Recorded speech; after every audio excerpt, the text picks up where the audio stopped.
श्री गणपति नमः। श्री गणेश की वंदना कर, जिनके स्वामी बुद्धदेव श्री गणेश तथा मां शारदे की आराधना कर, इष्ट देव का ध्यान कर, गुरुजनों को नमन कर अभिनंदन करते हैं आपका वरुण इसको द्वारा प्रस्तुत आज के दैनिक पंचांग। जिस प्रकार पंचांग के 5 अंग होते हैं, उसी तरह इस प्रस्तुति के भी 5 भाग हैं। पहला भाग पंचांग मुहूर्त ग्रहों के गोचर से है और इसी इसी विभाग से पंचांग और मुहूर्त को लेकर हम आपके सुझाव के अनुरूप इस प्रस्तुति का लघु रूप नित्य अलग से प्रस्तुत करते रहे हैं, लघु पंचांग के रूप। दूसरा भाग जन्म नक्षत्र के अनुसार, यानी हमारा जो जन्म नक्षत्र है, जिस नक्षत्र में हम जन्म लिए हैं, उस नक्षत्र के अनुसार आज के सितारे क्या संकेत दे रहे हैं, सूरता और असुरता के संकेत। यहाँ सितारे कभी झूठ नहीं। तो विस्तृत चर्चा प्रस्तुति में तीसरा भाग जन्म राशि के अनुसार, जिस राशि में हमारा जन्म है उसके अनुसार चंद्रमा आज के सुनता असुरता के संदर्भ में क्या संकेत दे। और चौथा भाग चौघड़िया, एक प्रकार का मुहूर्त ज्योतिष, सभी कार्यों के लिए उपयोगी जिसमें हम सुरता की अपेक्षा रखते। चौघड़िया एक प्रकार का ज्योतिष मुहूर्त सभी कार्यों के लिए उपयुक्त है और यह इसकी उपयोगिता काफी है। इसी के मद्देनजर हमने यूट्यूब पर अलग से वीडियो हिंदी में पोस्ट करके रखा है। इसकी चर्चा प्रस्तुत। पांचवा और अंतिम भाग अंक ज्योतिष है। अंकों के अंक में जन्म लेकर अंकों को ही हम न जाने, न समझें और अंक हमारे लिए कितने लाभकारी हैं और कब अंक हमारे लिए अशुभ बन सकते हैं। तो जिनके सानिध्य में रहते हैं, जिनके अंक में हम रहते हैं, उन्हें हम समझने और उन्हें जानने तथा उनका सही उपयोग करने के लिए यह आपके लिए विशेष प्रस्तुति, शैक्षणिक प्रस्तुति आपके लिए। साथ ही साथ आज के अंक किसी भी माह के विभिन्न तिथियों को जन्मे जातक के शुभता अशुभता के संदर्भ में क्या बोल रहे हैं, यहाँ अंक हो। तो ये 5 भाग की प्रस्तुति, सब पूरी प्रस्तुति कहिए कि आपके लिए हम संजो कर रहे हैं, आपके लिए ज्ञानवर्धक, रोचक, महत्वपूर्ण तथा उपयोगी होगा। कहीं जाइएगा नहीं, हमारे साथ बने रहेगा आज से। पंचांग आम बोलचाल की भाषा में शुभ अशुभ मुहूर्त जानने का एक माध्यम है, किंतु इसकी महत्ता कहीं अधिक है। यह हम सबकी निर्णय क्षमता को सुदृढ़ करता है, आत्मबल बढ़ाता है। पंचांग प्रकृति और ब्रह्मांड की ऊर्जा के साथ संतुलन स्थापित करने में सहायक होता है, जिसके फलस्वरूप हम सबके जीवन में शांति, समृद्धि और सकारात्मकता का संचार होता है। अतः पंचांग का अनुसरण करके हम अपने जीवन को अधिक सफल और समृद्ध बना सकते हैं। तो चलिए आइए पंचांग की महत्ता को समझते हुए जीवन में पंचांग का अनुसरण करके अपने जीवन में शांति, समृद्धि और सकारात्मकता का संचार सुनिश्चित करते हुए जीवन को अधिक सफल और समृद्ध, साथ ही साथ साझा करें प्रस्तुति को अपने मित्रों, परिजनों और शुभेच्छुओं के संग, ताकि वे भी पंचांग का अनुसरण करके अपने जीवन में शांति, समृद्धि और सकारात्मकता का संचार सुनिश्चित करते हुए जीवन को अधिक सफल और समृद्ध बना सके और उनके इस प्रयास में हम सब एक माध्यम बनकर होने के फल। चलिए लघु पंचांग की तरफ चलो। आज का पंचांग जय श्री राम का नाम लेते हुए हम आगे बढ़ते हैं। जय श्री राम, जय हनुमान। आज का पंचांग आपके समक्ष। पंचांग आज का दिनांक 14 जनवरी 2026, माघ पक्ष कृष्ण, शाका संवत 1947 विश्व वसु, विक्रम संवत 2082 कलाई और कलयुग का 5130। आज का सूर्योदय 6:38 पर, सूर्यास्त 5:30। Sunrise at 6:38 AM and sunset at 5:20। आज का दिशा शुभ उत्तर है। फिर भी इस दिशा में यात्रा करने को बाध्यता हुई तो तिल या धनिया का सेवन कर यात्रा। तिथि संध्या पंचांग के 5 अंग इस प्रकार। वार बुधवार, तिथि संध्या 5:12 तक एकादशी जो नंदा तिथि के अंतर्गत आता है, उसके बाद द्वादशी। नक्षत्र देर रात्रि 3:03 तक अनुराधा, तत्पश्चात ज्येष्ठ। योग रात्रि के देर रात्रि के योग, रात्रि के 7:56 तक दंड, उसके बाद बुद्धि। और करण संध्या के 5:52 तक पालव, तत्पश्चात कल प्रातः 7:06 तक कौलव और फिर प्रातः। ये रहे पंचांग के पांचों अंक। महत्वपूर्ण मुहूर्त में जाने के पूर्व भोलेनाथ को नमन करते हैं और भोलेनाथ को नमन करते हुए यह देखने का प्रयास करते हैं, जानने का प्रयास करते हैं कि भोलेनाथ के वास कहाँ है और सुविधा कैसी। जय भोलेनाथ। ओम नमः शिवाय। ओम नमः शिवाय। जब तक एकादशी तिथि है, भोलेनाथ कैलाश पर्वत पर है, जो कि शुक्र। उसके बाद द्वादशी तिथि जब होती है तो भोलेनाथ वृषारूढ़ होते हैं और इस के लिए काफी उपयोगी। तो ये रहे हमारे भोलेनाथ का वास, और आज भोलेनाथ का वास शुभ है, कल की। इन्हीं शब्दों के साथ हम आपको ले चलते हैं महत्वपूर्ण शुभ ओम मुहूर्त नमः पर। शिवाय। आज शुभ मुहूर्त में अभिजीत मुहूर्त नहीं है। अमृतकाल अपराह्न 3:23 से 5:10 संध्या तक। सर्वार्थ सिद्धि योग और अमृत सिद्धि योग आज प्रातः सूर्योदय से 6:38 से रात्रि के भोर कहिए 3:03 विजय मुहूर्त अपराह्न 1:46 से 2:28 अपराह्न तक। गोधूली विजय संध्या 5:17 से 5:44 तक। और निशिता मुहूर्त देर रात्रि 11:32 से मध्य रात्रि 16:25 तक। रात्रि में किए जाने वाले पूजा पाठ जब तक साधना तंत्र मंत्र आदि के लिए निशिता मुहूर्त से इसको करते हैं। अशुभ मुहूर्त में राह सबसे प्रभावी अशुभ मुहूर्त राहु काल दिन के 11:59 से 1:19 अपराह्न तक। कुलिक काल दिन के 10:38 से 11:59 दिन तक। यमगढ़ दिन के 7:58 से 9:18 प्रातः तक। और गंडमूल कल भोर में 3:03 से 17 जनवरी के सुबह 8:12 प्रातः। इस ये रहे हमारे महत्वपूर्ण शुभ मुहूर्त। ग्रहों की आकाशीय स्थिति को देखें तो सूर्य देव को अंश के अनुसार यदि देखें तो सूर्य देव मंगल देव का राशि परिवर्तन होने वाला है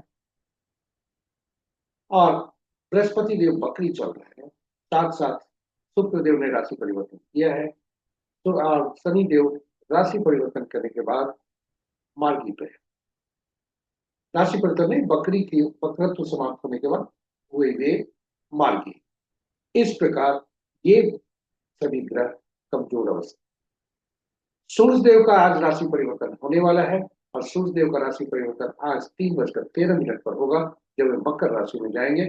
और मकर संक्रांति का त्योहार इस तरह से आज आरंभ होता है, किंतु यह कल मनाए जाने की संभावना, क्योंकि मकर संक्रांति सूर्योदय के अनुसार कल ही है। और इस प्रकार राशि के अनुसार यदि देखें तो नित्य राशि में 4 ग्रह, शत्रु राशि में 2 ग्रह, सम राशि में 3 ग्रह और अपनी राशि में कोई ग्रह नहीं। बृहस्पति की राशि में सबसे ज्यादा ग्रह 4 ग्रह हैं। शनि की राशि में 2 ग्रह हैं। चंद्र और मंगल की राशि में कोई ग्रह नहीं है और शेष ग्रहों की राशियों में एक एक ग्रह है। किसी भी ग्रह का राशि परिवर्तन आज नक्षत्र के अनुसार यदि राशियों की स्थिति ग्रहों की स्थिति को देखें तो मित्र नक्षत्र में 2 ग्रह, शत्रु नक्षत्र में 1 ग्रह, सम नक्षत्र में 3 ग्रह और अपने नक्षत्र में 3 ग्रह। सूर्यदेव,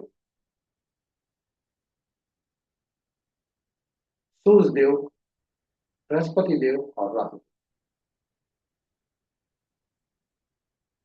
ग्रहों की शक्ति नक्षत्र के अनुसार सूर्य देव के नक्षत्र में 3 ग्रह, बृहस्पति देव के नक्षत्र में 2 ग्रह, शुक्र देव के नक्षत्र में 2 ग्रह, केतु, चंद्र, मंगल तथा बुध के नक्षत्र में कोई ग्रह नहीं है, ये स्वतंत्र ग्रह है। और शेष ग्रहों के नक्षत्र में एक एक ग्रह। तो ये रहे हमारे आज दैनिक पंचांग के पहले भाग की प्रस्तुति। जैसा आरंभ में हमने कहा था कि आज सूर्य देव का अपराह्न 3:13 पर राशि परिवर्तन है, जब वे धनु राशि से मकर राशि में जाए और अपने ही नक्षत्र में अपने पुत्र शनि की राशि में जाएंगे और अपने नक्षत्र में रहेंगे। अब आपको ले चलते हैं दूसरे भाग। नक्षत्र के अनुसार आज के सितारे, हमारे जन्म के नक्षत्र के अनुसार आज के सितारे क्या बोल रहे हैं शुभता और अशुभता के संदर्भ में, इसे ताराबलम कहा जाता है। आपके समक्ष ताराबलम के समक्ष जो नक्षत्रों के नाम है, वे चंद्रमा किस नक्षत्र में आज गोचर करेंगे, उस उनकी सूची।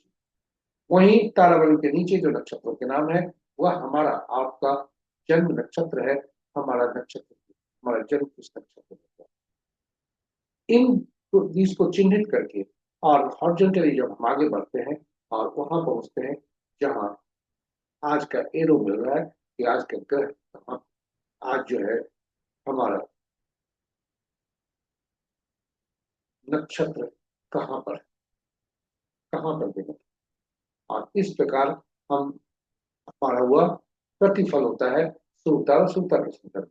कुल 9 तरह के फल आज नक्षत्र में, 9 तरह के इस रूप में ताराबलम के अनुसार फल होते हैं, और जो विभिन्न जातकों के लिए हो सकते हैं। आज का तारा आपका, आज का सितारा कह रहा है आपका सितारा जन्म में संपत, विपत, क्षेम, प्रत्यधि, साधक, मैथनी, मित्र, अति मित्र में हो सकता है। जब भी आपका तारा संपत, क्षेम, साधक, मित्र, अति मित्र में हो तो शुभता की तरफ इशारा करता है, जिसमें आप शुभ कार्यों को करते हुए, अपने दैनिक कार्य को करते हुए नए कार्य को आरंभ कर सकते हैं और शुभता की अपेक्षा रख सकते हैं। वहीं आपका तारा यदि जन्म, संपत्ति, प्रत्यय और नैधन्य में है तो अशुभता की तरफ इशारा करता है, अशुभता का संकेत देता है। वैसी स्थिति में दैनिक कार्य में सावधानी और नए कार्यों का आरंभ बिल्कुल नहीं करने को सितारे कहते हैं। साथ ही साथ इन अशुभता को उत्साहित, अति उत्साहित होकर शुभता में परिवर्तित करने का जोखिम नहीं लेने का हम सलाह देते हैं, क्योंकि जो किताबों में लिखा है, जिसे हम भी प्रस्तुत अभी करेंगे, वह उसकी कहीं कंफर्मेशन नहीं है कि वह सही है, और हम किसी भी कार्य को करते हैं तो शुभता के लिए करते हैं, इसलिए हम जोखिम नहीं लेने की सरकार सलाह देते हैं। तो यह ताराबलम मुख्यतः 9 तारा चक्र पद्धति पर आधारित है। 9 तारा चक्र पद्धति के अनुसार हम कोई भी ग्रह के बाद किसी भी जातक का अपने जीवन काल में, पूरे जीवन काल में ग्रहों के बारे में जान सकते हैं, कौन से ग्रह शुभकारी हैं, कौन से अशुभकारी। और इस तरह दशा महादशा का फल, जन्म कुंडली में बैठे ग्रहों का फल, और हमसे जो संपर्क में जो लोग होते हैं उनके जन्म को का विवरण लेकर हम उन्हें कैसा फल देंगे, यह हम जानते हैं। यह मूलतः इस सिद्धांत पर आधारित है कि ग्रहों के मन नक्षत्र होते हैं, नक्षत्र ही ग्रह के फल देते हैं, ग्रह का अपना फल नहीं होता। हमारे पास प्रश्न उठता है, दुविधा होती है कि 27 नक्षत्र, 9 ही ग्रह, कौन किस नक्षत्र के कौन कौन फल, कौन कौन से नक्षत्र किस ग्रह के फल देंगे। इसके लिए 27 नक्षत्रों को 9 नक्षत्रों की सूची बनाकर 3 श्रेणियां बनाई गई, और इन नक्षत्रों को यहाँ पर 3 श्रेणियों में रखा गया क्रमबद्ध से, और ग्रहों को महादशा के क्रम में रखा गया। पहला ग्रह केतु, दूसरा शुक्र, तीसरा सूर्य, चौथा चंद्रमा, पांचवा मंगल, छठा राहु, सातवां बृहस्पति, आठवां शनि और नौवां बुध। और हर ग्रह श्रेणी में से पहला ग्रह, पहला नक्षत्र जो हुए, पहला 10वां 19वां, उनको केतु देव का स्वामित्व मिला। वहीं दूसरा ग्रह शुक्र बनते हैं, तो शुक्र को दूसरा दूसरा 11वां और 30वां नक्षत्र का स्वामित्व मिला। सूर्यदेव को तीसरा 12वां 21वां, चंद्रदेव को चौथा 13वां 22वां, मंगल को 5वां 14वां 23वां, इस तरह से क्रम संख्या बढ़ते हुए 9वां 18वां 27वां नक्षत्र का स्वामित्व बुध देव को मिला। और यह सूची इस प्रकार हुई कि आपके समक्ष है, ये आप सहेज कर रख सकते हैं या अकेले उपयोगी हो सकता है। फलित कैसे करें, यह बहुत महत्वपूर्ण। जिस नक्षत्र में हमारा जन्म हुआ है उसको चिन्हित करें, और उसको चिन्हित करने के बाद हम यहाँ देखें कि जहां चिन्हित हम कर रहे हैं उसके संबंधित ग्रह कौन है, यही हमारे जन्म ग्रह बनते हैं। और इसी दशा महादशा में हमारा जन्म हुआ होता है, इसी दशा महादशा में हमारा पिछले जन्म में मृत्यु हुई होती है। आप जन्म कुंडली में दशा महादशा को देखें, हर सॉफ्टवेयर आपको बताएगा कि पिछले जो जन्म का है या इस जन्म में भोगांश है, यानी जो दशा महादशा यदि जिस अवधि की है उस शेष भाग हम पिछले जन्म में भोग चुके। चलिए वस्तु स्थिति पर आते हैं। तब हम जब यदि पहला ग्रह हम पहचान गए कि पहला ग्रह कौन है, जो ग्रह होता है वहां से घड़ी की सुई की दिशा में हम आगे बढ़ते हैं, और जब घड़ी की सुई की दिशा में आगे बढ़ेंगे तो पहला ग्रह जो है वो हीरादायक, दूसरा चौथा छठा आठवां नवा ये शुभ फलदायी होते हैं। दूसरा चौथा छठा आठवां नवा शुभ फलदायी, और पहला तीसरा पांचवा और सातवां ये अशुभ फलदायी होते हैं। और इस प्रकार हम ग्रहों को पहचान जा गए कि कौन कौन से ग्रह हमारे लिए सुफलदायी है, कौन कौन से नक्षत्र हमारे लिए सुफलदायी है, और कौन कौन से ग्रह और नक्षत्र हमारे लिए असफलदायी है। यदि ये हम जान गए तो हम दशा महादशा का फल कौन सा अच्छा होगा यह पहले से जान सकते हैं, और अपने कार्यों को, शुभ कार्यों को योजनाबद्ध तरीके से उसमें शुभता प्राप्त करने हेतु कर सकते हैं। वहीं चुनौती भरे समय के लिए हम अपनी इंतजार भी कर सकते हैं और अपने आप को मानसिक रूप से तैयार कर सकते हैं, जिससे हमें काफी फायदा होता है।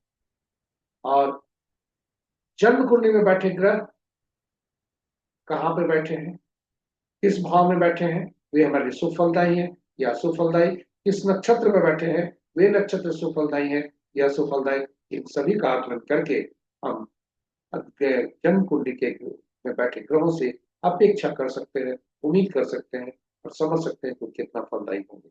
और जन्म कुंडली में बैठे ग्रह सॉरी इसके बाद हम जीवन काल में विभिन्न व्यक्तियों से जो मिलते हैं उनके नक्षत्र को जानकर और इन्हें समझकर वे हमारे लिए कितने फलदायी होंगे।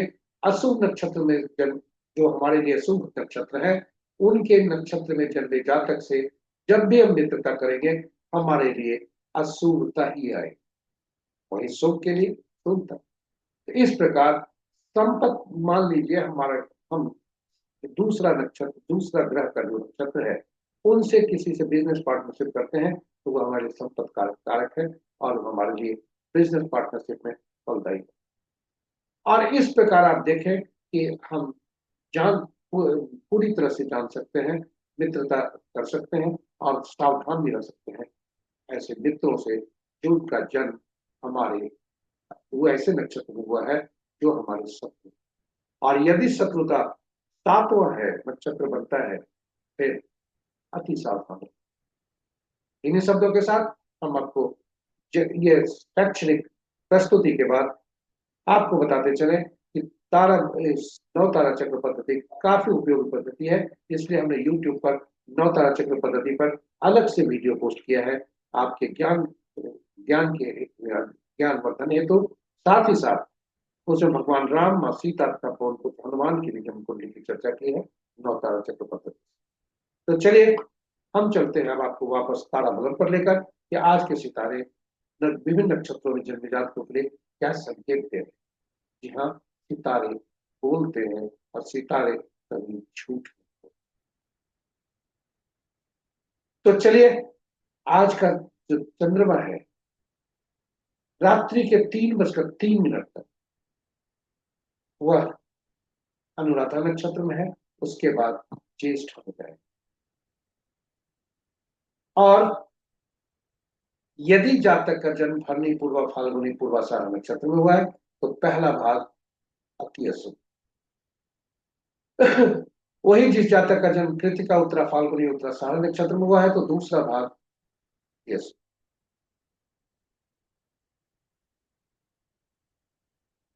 इस प्रकार हम नक्षत्रों के बारे में, नक्षत्र सितारों से हम ये जान सकते हैं, नक्षत्रों को सितारा भी कहा जाता है, तारा भी कहा जाता है, और इन तारों से हम जान सकते हैं शुभता अशुभता के बारे में। और जब भी आज का तारा शुभ है आप शुभ काम कर नए कार्यों का आरंभ कर सकते हैं, और यदि अशुभ की स्थिति है तो फिर सावधान। इन्हीं शब्दों के साथ जैसा आरंभ में हमने कहा था कि कोई भी उपाय जो कि अति उत्साहित होकर के ऐसा उपाय न करें जिससे आपके कार्यों में शुभता जो है अशुभता ज्यादा हो, क्योंकि जिनका आज अशुभ है, उदाहरण स्वरूप जिनका जिन व्यक्तियों पर भी है वे दैनिक कार्यों में सावधानी रखें और नया कार्य आरंभ न करें। साथ ही साथ अशुभ तारों को शुभता में परिवर्तन करने का जोखिम है। इन शब्दों के साथ आपके केवल ज्ञान के लिए उपाय क्या है? किताबों में जो लिखा है वो आपके पास समक्ष प्रस्तुत है, किंतु यह अपुष्ट है, कंफर्म नहीं है। तारा जन्म में है तो पीला कद्दू पत्ते वाली सब्जी का दान, विपद में गुड़ का दान, प्रत्यय है तो नमक का दान, और नैधन्य है तो मूल प्याज जरूर। इसी के साथ हम आपको तीसरे भाग में ले चलते हैं, जिसे चंद्र बलन कहते हैं। आज की राशि के अनुसार आज का दिन कैसा? तो आज चंद्रमा का राशि परिवर्तन नहीं है, सूर्य का राशि परिवर्तन है, जो धनु से मकर में जाएंगे, और इसलिए मकर संक्रांति कल मनेगी। चंद्रमा के गोचर के अनुसार, आज का चंद्र बलन के अनुसार, आज चंद्रमा तुला राशि में है, और तुला राशि में रहने के कारण मेष, वृषभ, सिंह, तुला, धनु और मकर राशि के जातक के लिए शुभता के संकेत। वही शेष ग्रहों के लिए, शेष राशियों के लिए आज शुभता के संकेत नहीं। तो ये रहे हमारे शुभ और अशुभ चंद्रमा चंद्र बलन के अनुसार शुभता और अशुभता की स्थिति। आपको चौथे भाग में ले आए हैं। चौथा भाग आपके चौघड़िया कहलाता है। चौघड़िया से एक प्रकार का भूत ज्योतिष है, जो काफी उपयोगी है किसी भी कार्य को करने के लिए जिसमें हम शुभता की अपेक्षा रखते हैं, चाहे वो कार्य पूजा पाठ हो, दैनिक कार्य हो, पहली बार किए जाने वाले कार्य हो, ग्रहों से संबंधित कार्य। यदि कोई व्यक्ति उचित मुहूर्त नहीं देखना चाहता तो कम से कम चौघड़िया जरूर देखना चाहिए, क्योंकि हर व्यक्ति जो भी कार्य करता है, हम जो भी कार्य करते हैं, वह अपने कार्यों में शुभता लाने हेतु करते हैं। इसलिए कम से कम चौघड़िया जरूर देखते हैं। चौघड़िया की उपयोगिता को देखते हुए हमने हिंदी और अंग्रेजी में यूट्यूब पर अलग से वीडियो पोस्ट करके रखा है। आप उसे संदर्भित कर सकते हैं और ज्ञान प्राप्त करके उसका सही उपयोग कर सकते हैं। संक्षेप में हम बता दें कि कुल 8 चौघड़िया दिन के होते हैं, 8 चौघड़िया रात के होते हैं, किंतु साप्ताहिक दिनों से इनका संबंध जोड़ने के लिए 60 चौघड़िया का नामकरण हुआ, और दिन का और रात का 7 चौघड़िया हुए। दिन और रात के जो आरंभ चौघड़िया होते हैं, वही अंत के भी चौघड़िया हुआ करते हैं।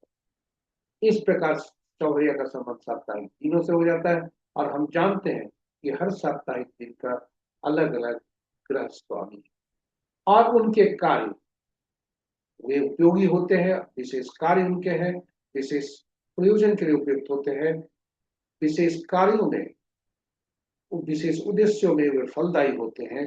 और इस प्रकार उनके कार्य जो है वह विशेषता यह है कि उनके विशेष विशेष कार्य जो भी हैं वे सभी के लिए उपयोगी होते हैं, खास होते हैं।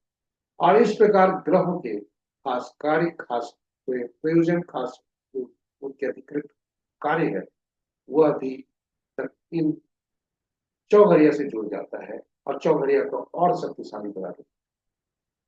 चौघड़िया को देखते समय हमें यह सुनिश्चित करना चाहिए कि जो चौघड़िया का हम उपयोग कर रहे हैं, वो चौघड़िया कहीं अशुभता से अधिव्याप्त तो नहीं है, क्योंकि वह अशुभता की तरफ इशारा करेगा। जब अशुभता से अधिव्याप्त हो तो वैसी स्थिति में उसका परित्याग करना चाहिए। दिन का चौघड़िया काल बेला, वार बेला, राहु काल से ग्रसित हो सकता है, और ये रात्रि का चौघड़िया काल रात्रि। अनुभव के आधार पर है कि सूर्य का प्रभुत्व तो रहता है दिन में, इसलिए सूर्य का चौघड़ जो भी सूर्य का चौघड़िया दिन में रहने के कारण सूर्य के पुत्र शनि से कटुता के कारण शनि का चौघड़िया प्रतिदिन काल बेला से ग्रसित है। ऐसे भी शनि और मंगल का चौघड़िया जो शुभ कार्य का आरंभ करने के लिए नहीं कहा जाता, किंतु उन्हें विशेष कार्यों के लिए, जैसे शनि का चौघड़िया धनोपार्जन हेतु गतिविधियों के लिए बहुत उपयोगी है, और मंगल का चौघड़िया दुश्मन को परास्त करने के लिए काफी उपयोगी है। चाहे वो कंपटीशन का एग्जाम हो सकता है, कोर्ट केस हो सकता है, या कोई भी किसी रूप में उसके परास्त करने का। तो चौघड़िया का जो दिन का चौघड़िया काल बेला, जो शनि का चौघड़िया हमेशा काल बेला से ग्रसित होता है। रात्रि चंद्रमा का प्रभुत्व होता है, और चंद्रमा के पुत्र बुध देव चंद्रमा से नाराज रहते, इसलिए उनका चौघड़िया बुध का चौघड़िया वो काल रात्रि से ग्रसित प्रति रात। इस प्रकार चलिए देखें ये अनुभव के आधार पर हमने देखा है जो आपसे विस्तार है। अब देखते हैं आज का चौघड़िया क्या क्या है। आज दिन बुधवार है। लाभ चौघड़िया से दिन आरंभ हो रहे हैं, लाभ चौघड़िया से दिन समाप्त हो। वहीं रात्रि का चौघड़िया सूर्य के चौघड़िया उद्वेग चौघड़िया से रात्रि आरंभ हो रहा है और उद्वेग चौघड़िया से रात्रि समाप्त हो रहा है। इस बीच में जैसा हमने कहा, काल चौघड़िया काल बेला से ग्रसित है और रोग चौघड़िया जो मंगल का है वह राहु काल और वार वेला से ग्रसित है। यह 11:59 से अपराह्न 1:19। वही काल चौघड़िया 9:18 से प्रातः से 10:38 दिन तक। रात्रि का लाभ चौघड़िया 3:18 से 4:58 तक है, जो काल रात्रि से। तो ये रहे चौघड़िया। आप उपयोग करें और अपने कार्यों में शुभता सुनिश्चित करें। इन्हीं शब्दों के साथ हम ले चलते हैं आपको अंकों की दुनिया। जी हाँ, अंक बोलते हैं। अंकों के अंक में जन्म लेकर हम अंक कैसे बोलते हैं ये समझने का प्रयास करें। अंक हमारे लिए उपयोगी होते हैं काफी। अंक की हमारे जीवन में अहम भूमिका होती है, क्योंकि अंकों के अंक में ही जन्म लेकर अंकों से ही हम लाभान्वित होते हैं और अंकों ही हमारे प्रगति के सूचक हैं। अंक हमारे जीवन के काल तक। तो आइए अंकों को पहचानें। अंक ज्योतिष में 1 से 9 तक एकल अंक ही प्रयोग में उपयोग में होता है। जब भी 2 से ज्यादा अंकों का समूह हमारे समक्ष आता है तो उन अंकों को जोड़कर उसका एकल अंक में परिवर्तित करते हैं। 1 से 9 तक अंक समझना आसान, जानना आसान, पहचानना आसान। 1 से 9 तक जो अंक हैं इनके मध्य अंक होते हैं 5, क्योंकि और ये संतुलित अंक इनको कहा जाता है। शक्तिशाली अंक होते हैं क्योंकि 1 से 9 के बीच का ये अंक है और अपने से पहले आने वाले अंकों को, बाद में आने वाले अंकों को, दोनों को यह संतुलित करता है। इसलिए बहुत ही महत्वपूर्ण है 5 अंक की भूमिका। अब इन ये अंक जो है शासित होते हैं। मैं आपको बता दें 1 से 9 तक यह एक अंक में उपयोग होता है अंक ज्योतिष में, और शून्य को गणना में नहीं ली जाती क्योंकि शून्य अनिश्चितता को दर्शाता है। ये 1 से 9 तक शासित होते हैं विभिन्न ग्रहों से। 1 सूर्य, 2 चंद्रमा, 3 बृहस्पति, 4 राहु, 5 बुध, 6 शुक्र, 7 केतु, 8 शनि, 9 मंगल। और इनके गुण, इनके तत्व, इनकी ऊर्जाएं अलग अलग होती है। जो अंक हमारे पास अनुपलब्ध है उन अंकों की ऊर्जा, तत्व तथा उनसे संबंधित गुण की हमें खलती है, कमी है।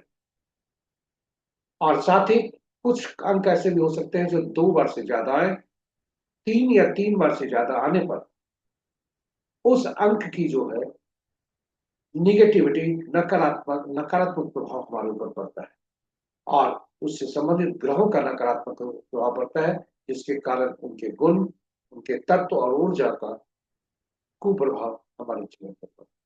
इसके अंकों को जानने से हम उसे बच सकते हैं। तो चलिए इन अंकों के साम्राज्य में अंकों के जो शासक ग्रह हैं उनके गुणों, तत्वों तथा उनके ऊर्जा से को देखते हुए इन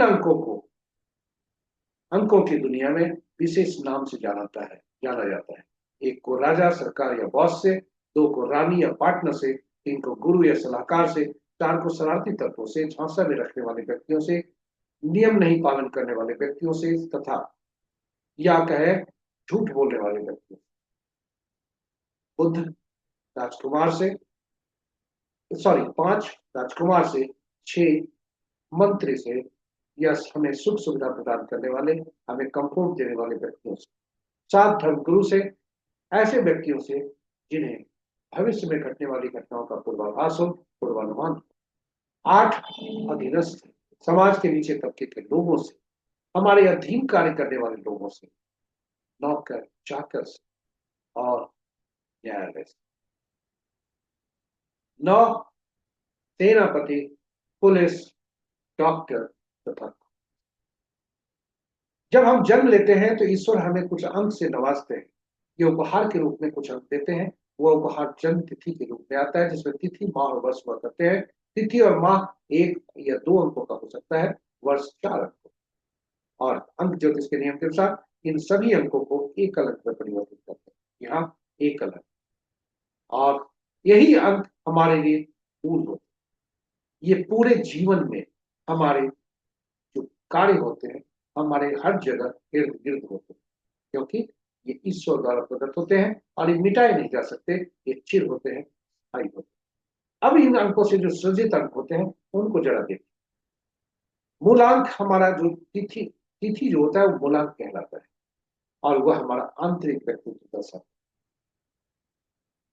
इसे बोलचाल की भाषा में ड्राइवर कहते हैं।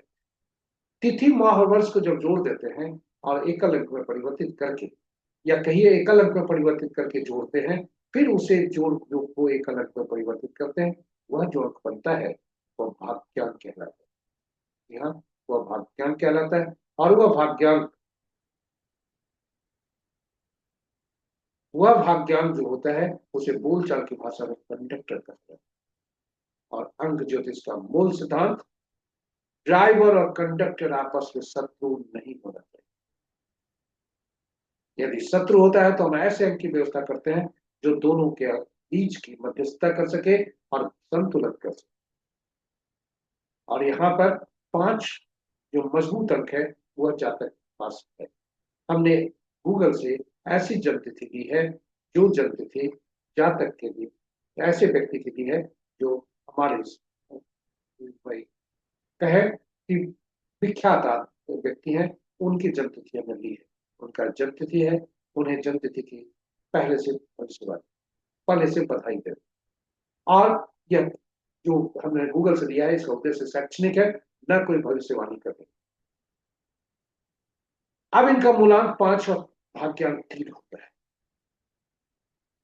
साथ ही साथ जब तिथि और माह को जोड़ते हैं तो वह हमारा बाहरी व्यक्तित्व दर्शाता है।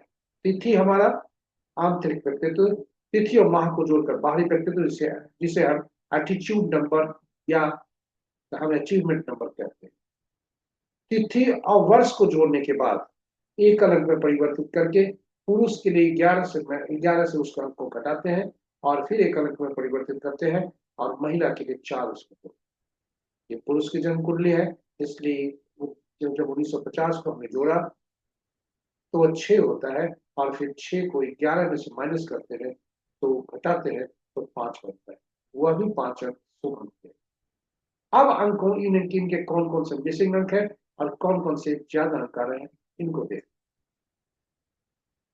आपके समक्ष एक सूची है, जिस एक बॉक्स बना हुआ है जिसमें 9 बॉक्स बने हैं, और 9 बॉक्स में अंकों के सभी अंक के नाम लिखे हैं।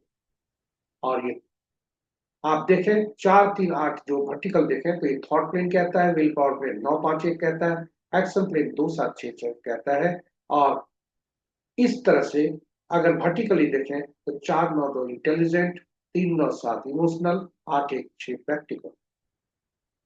और इन सारे अंकों को यदि देखें तो जब भी बॉक्स में से जितना बॉक्स उपयोग में आता है जो अंकों से भरा हुआ होता है, तो यदि बॉक्स को गिनते हैं और जितना बॉक्स भरा होता है, पूरा बॉक्स यदि भरा हुआ है तो 70%, 2 बॉक्स भरे हुए तो 66% फल, और 1 बॉक्स भरा हुआ है तो 33%, कोई नहीं भरे हुए हैं तो 0%।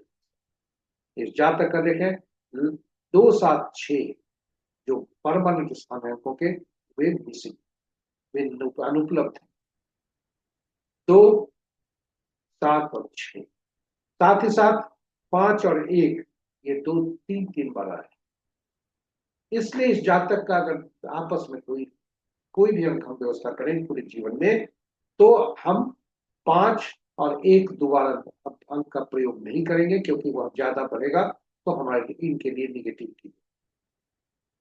तो जो अनुपलब्ध अंक है इन्हीं की व्यवस्था करेंगे, बशर्ते कि वह पूर्णांक और भाग्यांक का शत्रु नहीं। और कहां से व्यवस्था करें? देखिए 2 परिस्थितियां बन सकती हैं जब ड्राइवर और कंडक्टर बस का यदि रखें, तो अगर आरंभ में ही ड्राइवर और कंडक्टर में शत्रुता हो तो बस को चलना मुश्किल है, तो स्ट्रगल बस का होता है, जीवन में भी वही होता है। साथ ही साथ दूसरी परिस्थिति बनती है जब हमारे बस में पैसेंजर, ड्राइवर और कंडक्टर आपस में मित्र होते हैं, लेकिन पैसेंजर चढ़ते हैं तो उस समय से, जिस समय से चढ़ते हैं उस समय से बस में बाध्यता होती है। जीवन में भी वही है, हम जब शत्रु हमको ले आते हैं तो जीवन में हमारे बाध्यता। अब हम कहाँ से सोर्स करेंगे? ड्राइवर और कंडक्टर दोनों परिस्थितियों में हम जीवन में यह अंकों को, इन अंकों को देखकर अपने शत्रु अंक को पहचानना हमारा जरूरी है हमारे लिए, और वही उस उन अंकों को हम कभी प्रयोग न करें, उन्हें न लाएं और उन्हें कम प्रयोग करें। अब ड्राइवर और कंडक्टर में यदि शत्रुता है तो हम इसे बैलेंस कैसे करें, संतुलित कैसे करें, और अंक ज्योतिषी का यही कार्य है। यदि आप सीख गए, अंकों को पहचान गए, फिर तो कोई बात नहीं। तो अंकों को आइए देखते हैं कि इसे कहां से हम संतुलित करेंगे। तो अंकों को संतुलित करते हैं ऐसे अंक से, मूलांक और भाग्यांक को संतुलित करते हैं ऐसे अंक से जो जिसकी आयु लंबी है, क्योंकि इन अंकों की आयु लंबी होती है, या कहें ये अंक कभी समाप्त नहीं होते। तो वैसे अंक, ऐसा हम अंक सृजित करते हैं जो अंक कभी समाप्त, और उन्हें हम कर्व करते हैं, उसे डायनेमिक अंक हो रहे हैं। ये स्टैटिक अंक होते हैं जो ईश्वर द्वारा प्रदत्त होते हैं। तो हम कहाँ से लाए? तो डायनेमिक कम स्टैटिक अंक जो होगा वही हम उसका उपयोग करेंगे, और वह होता है नामांक। आप कहेंगे नाम तो में तो अक्षर होते हैं, अंक कहाँ से आए? जी हाँ, हर अक्षर के अंक के मूल्य होते हैं, और इसलिए नाम अंक जो होता है निकाला जा सकता है। हम अंक, नाम में जो अक्षरों का प्रयुक्त होता है उनको अंकों में परिवर्तित करके सभी अंकों को जोड़कर हम उनका अंक निकाल सकते हैं। तो इन जातक का जो नाम है, ये राम भद्र आचार्य, ये सूर है, आचार्य है, राम भद्राचार्य जी का नाम है। इनकी ये जन्मतिथि है, उन्हें हार्दिक बधाई और उन्हें नमन। ये इनके जब आप देखेंगे, अब आप देखें कि इनके जो नाम के पहला अक्षर दो दे रहा है। यहाँ नाम का जो अक्षर होता है, आरंभ का अक्षर, यह भी शत्रु अक्षर नहीं, यानी शत्रु अंक न दे, मूलांक और भाग्य। क्योंकि नाम के पहले जो अक्षर होते हैं जितने भी, यह हमें बताते हैं कि हम भाई, यह हमें ज्यादा ऊर्जा देते हैं, और इसलिए हमारी चेतना जागती है नाम के पुकारने पर, और अक्सर हम नाम के पूरे पुकारने के पूर्व ही रिस्पॉन्स करें। इसलिए नामांक में वो जो नाम का पहला अक्षर है वह महत्वपूर्ण है। ये नामांक हमारा इतना महत्वपूर्ण है। अब देखते हैं शत्रु अंक क्या है। 1 के 8, 2 के 4 6 8 9, 3 के 6 4 के 8 9 4 2, 5 के कोई नहीं, 6 के 3 9, 7 के 7 9 3 8 के 2 9 4 8, और 9 के 6 4 2 8। जातक का मूलांक 5 है, भाग्यांक 3 है, 3 का शत्रु अंक 6 बनता है। इसलिए 6 का मिसिंग भी है, 6 की व्यवस्था हम नहीं करें, इनके लिए करना होता।